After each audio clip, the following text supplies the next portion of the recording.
Hey there guys, today I'm bringing you my 10th Blender video, and in this video we'll be discussing fluid simulation and how to set that up.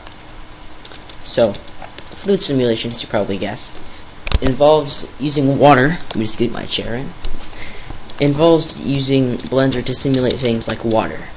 So, I'll get into some details of this, but first we're going to make a container for the fluid. So this we'll make like a little tray thing. So we'll hit tab. What am I going to do? Oh, I'll just loop cut. Control R to loop cut. Reduce that to about 4 pink lines. 4. And select all of these and extrude them up. That'll be our barrier for the water. Maybe scale that down a little bit. It's a bit big. Now we have to add an object that displays the place in which the water can calculate. Or not just water, but any kind of fluid. So this is called the domain of the object, and if you know anything about math, then you know the domain and range of a function indicate where the function can go and how it's calculated, and the minimum and maximum values and stuff like that. So this is where the calculation of water will be used in the scene. So we have our domain. Now we're going to add a object that adds water to the scene. We're going to use a UV sphere. I'll position it up here, and this will be where the water will come out. So we'll extend this panel, click that, and go to the physics tab, hit fluid, domain. The cube is the domain, and it's already started doing stuff like that, but pay no attention to that. Now we'll just go back in the first frame, change this fluid to inflow, and change this to shell. And now we have to choose an initial velocity for the fluid to go. So let's position this over here a little bit, and we'll say we want the water to shoot out like this. So we'll determine what axis that's on. That's on the x-axis. And down here, when I hit G then X, you can see if the value goes down, then we should apply a negative velocity here. If it goes up, we should add a positive velocity. So from this position, if we want it to go this way, we need to add a negative velocity. So we'll change that to about -1x, actually -1.5. Now what we have to do is click this, the plane, hit fluid again, and this time hit obstacle. This way, the change that to shell, I think. The fluid will use this as sort of a container. Let's just extrude that bottom part. We'll use that as a container, and the fluid cannot be, it won't spill out or anything until it overflows. So now, if we right click on the domain, which has been rendered with this water right now, and we hit bake, you'll see up here a bar appears, which is calculating the fluids. And since I'm recording, this will make everything seem a lot laggier. But what you usually might want to do is do something else during this time, like go outside, play with some friends. I don't know, whatever you guys like to do. And this is a very simple simulation, and so it'll only take about maybe 3 minutes, maybe 5, I don't know.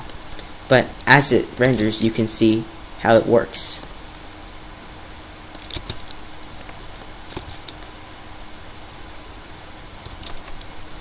So that's our fluid. And so we might have put too much initial velocity on the x-axis, because as you can see, the cube side was right here, and it won't calculate fluid outside of that. So if your fluid reaches the outside wall of your domain, then it won't be calculated outside of that. So I'll just speed up this process while the baking is taking place. Alright, I stopped the breaking at frame 100 because I realized it would take a little bit too long. So if we hit play, well, I changed the end frame to 100 by the way. If we hit play, this is what we get.